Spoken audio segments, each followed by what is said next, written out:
Hi friends, இன்றைக்கி நம்ம mini bonda தான் செய்ய போகிறோம். அதுக்கு தேவையானதுக்கு 1/4 கிலோ கடல மாவு எடுத்துருக்குறோம்.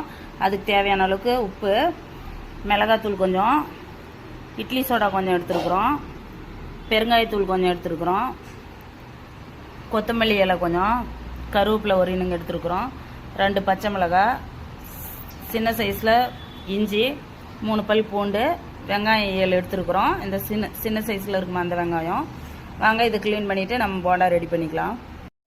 நாம் எடுத்து வச்ச இந்த தூளுப்பு, மிளகாத்தூள், சோடா, இட்லி சோடா, இந்த பெருங்காயத்தூள் எல்லாமே இந்த கடல மாவில் சேர்த்துக்கலாம். இந்த கடல மாவு ஏற்கனவே ஜலிச்சு தான் வச்சுருக்குறோம்.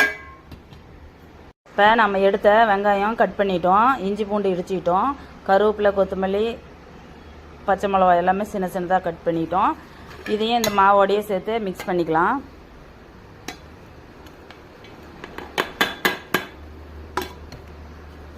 இப்போ இதுக்கு தேவையான அளவுக்கு கொஞ்சமாக தண்ணி தெளித்த மாதிரி நம்ம பிசைஞ்சிக்கலாம். பாருங்க, நம்ம எடுத்து வச்சது எல்லாமே இந்த அளவுக்கு கரைச்சிட்டோம்.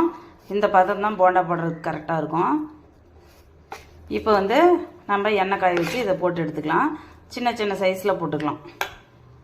இப்போ எண்ணெய் காஞ்சிருச்சு, நம்ம சின்ன சின்னதாக எடுத்து போட்டுக்கலாம்.